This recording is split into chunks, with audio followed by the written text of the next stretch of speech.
Kanina pa lumilipad ang isip niya, hindi siya makapag-focus sa meeting niya sa kanilang shipment. What can you say about this? Puntag ni Leandro sa kanya. Ani yung bumalik sa realidad at lumingon sa katabi. Are you okay? Curious na tanong ni Leandro. Yes. Anyway, I know that you know what is best, so do what is necessary. Aniya at tumayo. Are you leaving? Why? How about your dinner with Eloisa? Cancel it. I'm not interested with her anymore. Gusto sanang itanong ni Leandro kung bakit biglang nawalan siya ng amor kay Eloisa. Ngunit hindi na siya naglakas ng loob na gawin. Alam naman kasi niya na si Ashley ang dahilan. His boss is acting weird since that night. Yakap ni Ashley ang sarili sa ibabaw ng kanyang kama. Hanggang ngayon ay hindi pa rin niya maunawaan kung anong dahilan ni Greco para ikulong siya sa kwartong to. Bagamat puno ng karangyaan ang kinaroroonan niya ngayon, hindi niya makuha maging masaya dahil hindi siya malaya. Feeling niya isa siyang ipong ikinulong sa hawla. Nagulat ang dalaga nang bumukas ang pinto at pumasok si Greco. Ang seryoso nitong mukha ang nagbigay kaba sa dalaga. Let's eat. Ani to sa kanya. Busog ako. Aniya at tumingus dito. Ayoko na matigas ang ulo. So better get up and follow me. Sino ka ba sa akala mo? You belong to me. You're my slave. Slave? Aba, masaya ka?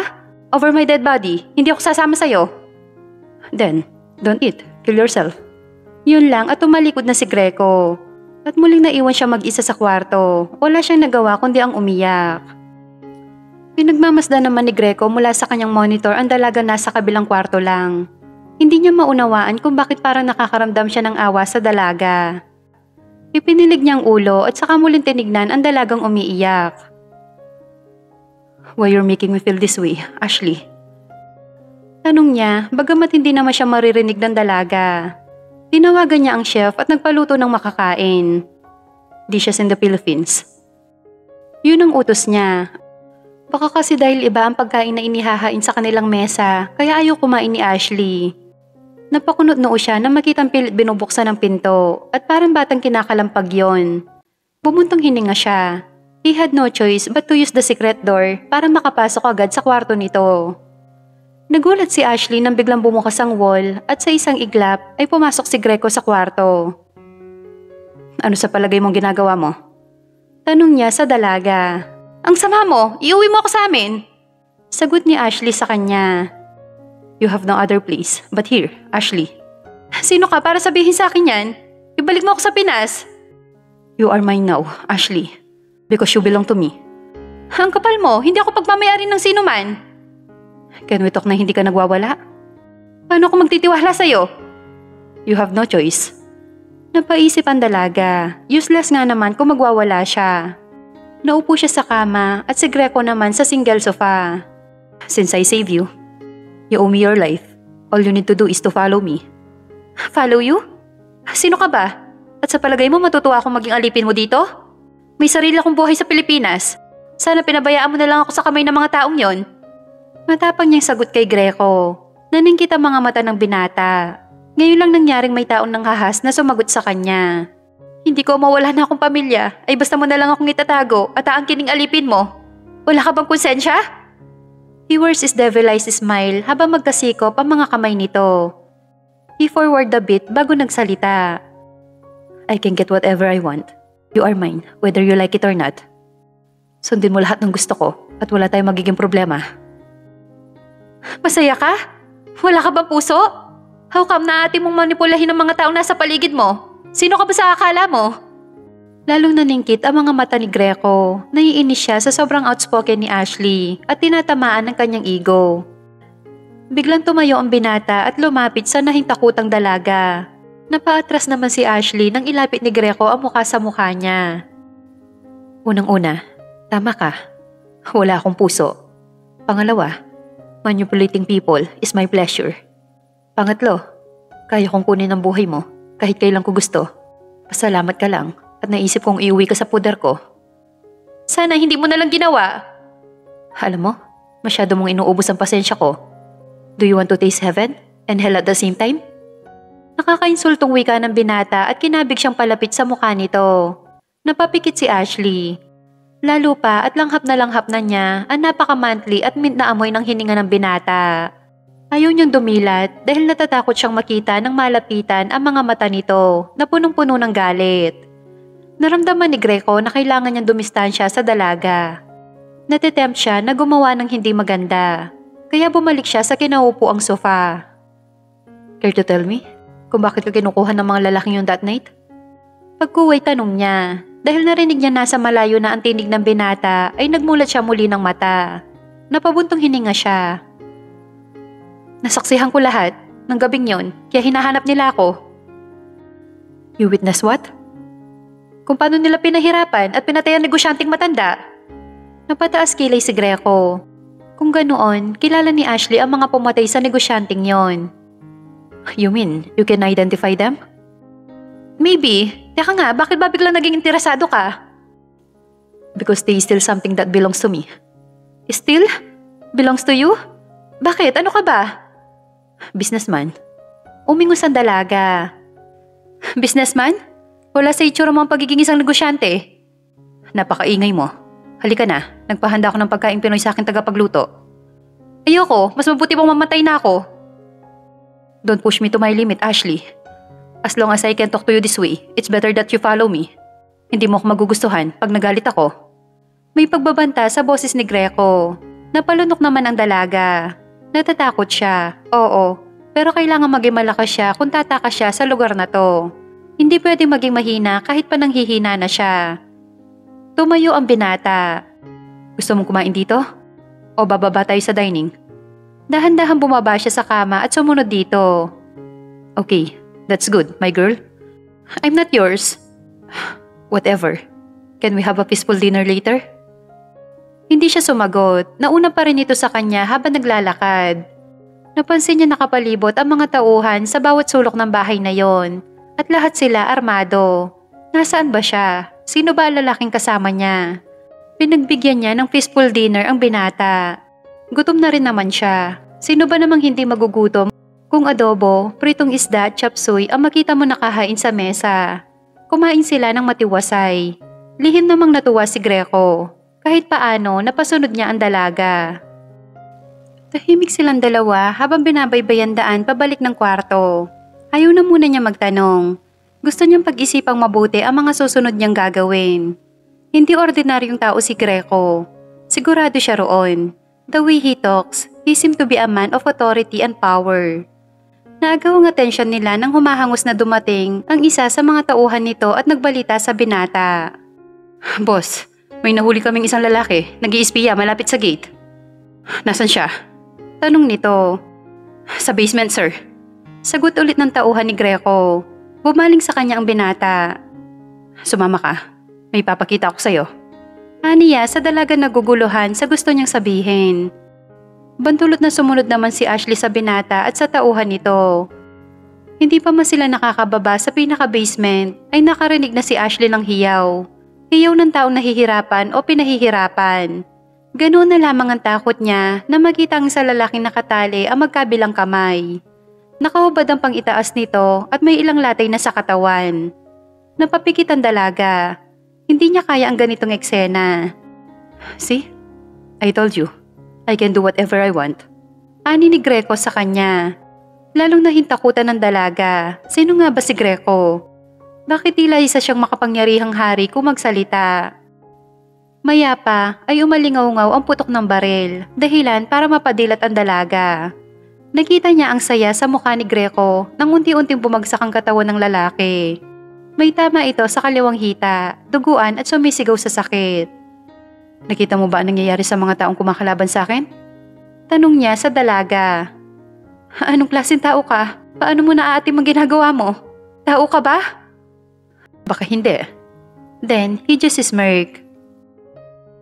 Ilang araw na niyang hindi nakikita si Greco after that incident sa basement. Lagi nasa kwarto lang siya kumakain. Hindi siya pwede lumabas o makipag-usap kanino man. Bagot na siya sa kwartong yon. Wala rin siyang cellphone na magamit. Though, may internet ang TV na gamit niya, parang prohibited ito for social media accounts. Kaya boring na boring ang dalaga. Isa pa, Madalas lang siya makarinig ng chopper o kaya mga sasakyang paalis o kaya kadarating lang. Hindi niya naman nakikita si Greco na sumakay o bumaba roon. Gaya kanina, si Leandro lang ang naabutan niya nagbibigay instruction sa mga tauhan. Minsan, naisip niyang ano nga ba talaga ang negosyo nito. Bakit parang araw-araw busy ang mga tauhan nito? Care to go out with me? Nagulat siya at napalingon nang marinig ang boses ni Greco. Nasa loob na ito ng kwarto nila. Dumaan ito sa secret door sa kwarto niya. Gusto ko lang matulog. Sagot niya. Napansin niya ang braso nito na may benda. Masyadong maaga para matulog. Ano maaga? 10:00 na kaya ng gabi? Maaga pa rin yun. Maaga? Yes. So, let's go. Magandang labas kapag ganitong oras na. Napaisip siya. Kung sa bagay, hindi naman masama, kesa naman maburo siya sa loob ng kwartong yon. Who knows, makakita siya ng way para makatakas. Don't ever try to escape. Mahuhuli at mahuhuli pa rin kita. Or ng mga tauhan ko, kahit saan ka pumunta. Pagbibigay babala ni Greco na tila nababasa ang kanyang iniisip. Sino naman nagsabing tatakas ako? Kuno'y pagsusungit niya. That's my girl. Halika na. Nito at inilahat pa ang mga kamay sa kanya na animoy gentleman. Nagdadalawang isip siyang hawakan ng kamay nito, kaya naman tumayo na lang siya at saka nagsalita. Kaya ko sarili ko. Lihim namang natawa si Greco, pero as usual, hindi niya ipinakita sa dalaga. Hanggang ngayon ay palaisipan pa rin sa kanya kung bakit kinupkup niya ito. Kung tauhan lang, marami siyang tauhan sa kanyang bahay. Pero heto siya, nangungulit sa babaeng bihag niya. Tahimik silang sumakay sa likuran ng kotse, habang si Leandro ang magdadrive nito. Do you like Riverside? Tanong ni Greco sa kanya habang nasa biyahe sila. Okay lang, sagot niya. Wala siya sa mood na makipag-usap dito. Pero in fairness, ang ganda ng mga nadaraanan nila. Napansin ng binata na nakatingin siya sa labas. Gusto mo maglakad-lakad? Pwede tayong bumaba at maglakad. Hindi, ayos lang. Ano ba nagpapasaya sa'yo? Tell me. Umuwi sa Pilipinas, yun ang magpapasaya sa akin. That's impossible. Then, don't ask me kung ano makakapagpasaya sa akin. Why not try to enjoy this moment? Kesa lagi ka nakasimangot at nagagalit. Mahirap maging preso. Hindi ka naman preso. Nakakulong ako sa kwarto, sa palagay mo magiging masaya ako? Wala akong kalayaan, ginagawa mo akong preso. Akin ka na ngayon, Ashley, pagmamayari na kita. Walang nagmamayari sa akin kahit ikaw, hindi mo ako pag-aari.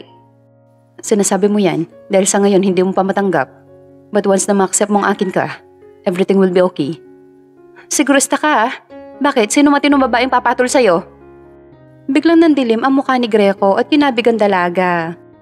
You are mine, my slave, my property, mine. Naintindihan mo?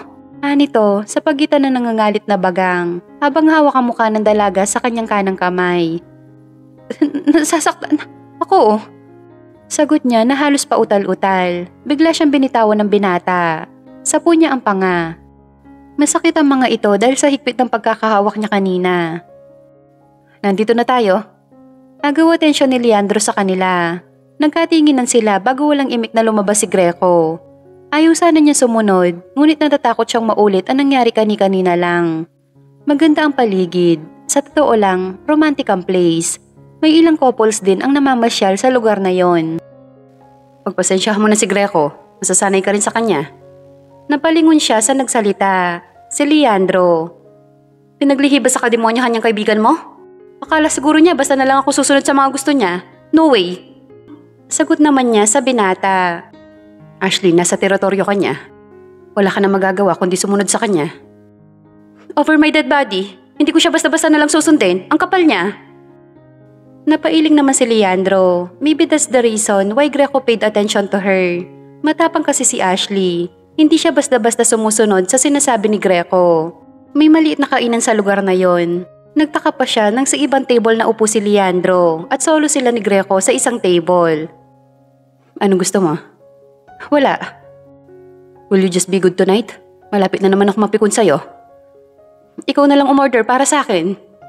Nagkipit balikat lang ito at saka sumenyas sa waiter. Inabot naman agad ng waiter ang menu at sumenyas na kasama nila si Leandro. Tumangulang ito at pagkunoy kinuha ang order ni Greco. Tahimik pa rin silang dalawa.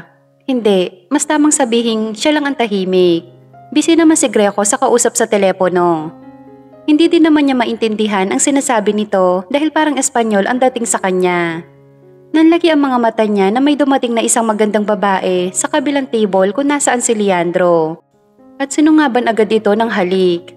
Napayuko siya. Narinig niyang tila natawa si Greco kaya nagangat siya ng ulo. Bakit? Hindi ka ba sanay makakita na naghahalikan? Nasa tamang edad ka na. May tamang lugar para sa ganyan. Really? So nasa maling lugar si na Leandro at ang kahalikan niya? Exactly. Ay naku, sana hindi na tayo lumabas. Boring dito.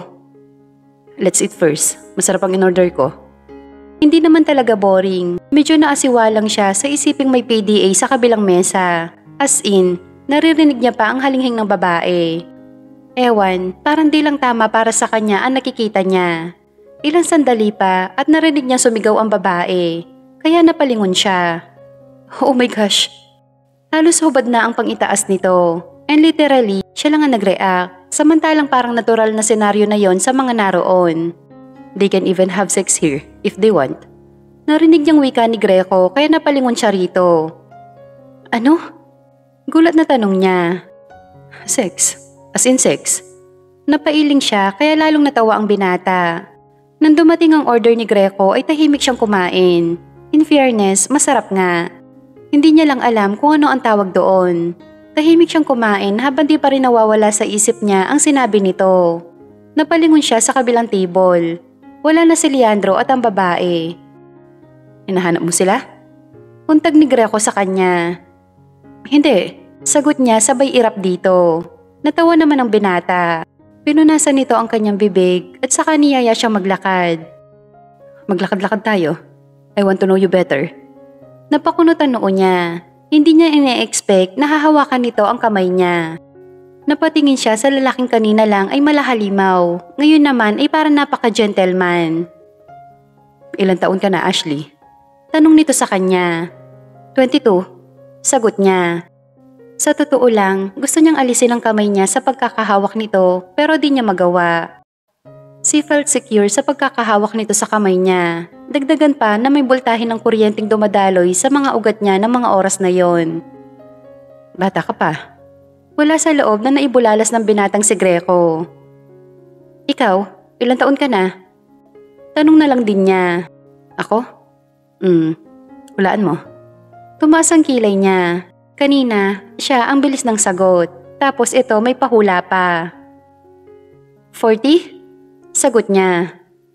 Ano? Do I look like I'm already 40? Lower. Natawa siya sa nakita reaksyon ng binata. 39. Pangaasar niya. No. Do I really look old? Biglang na-conscious si Greco. Not really. Bakit kasi pinapahula mo pa? Pwede namang sabihin mo agad kung ilang taon ka na. I'm only 32. Oh, ani yung kunway di makapaniwala. Believe it or not, I'm still bachelor in early 30s. Natawa siya, mukhang napikon yata ang loko. Marami pa silang pinag-usapan. Daig pa nito ang investigador sa pagtatanong. Pero mas okay na rin yon kesa maghalimaw na naman ito. May boyfriend ka na ba? Yun ang tanong na nagpalingon sa dalaga. Bakit pati yon nasali sa panghahalungkot mo sa buhay ko? I must know. Remember, you are mine now. You're my slave. Sagot nito na biglang nag-shift into beast mode ang aura. Matalim ang mga titig nito sa kanya. Tila ba inaarok kung magsasabi ng totoo. And BSB ako. Nahihiyang sagot niya at napayuko. Napangiti naman ang binata at saka inangat ang mukha niya. Napalunok siya sa posisyon na lang dalawa. Hahalikan ba siya nito? No, wag. Nakita niya ang takot at hesitation sa mukha ng dalaga.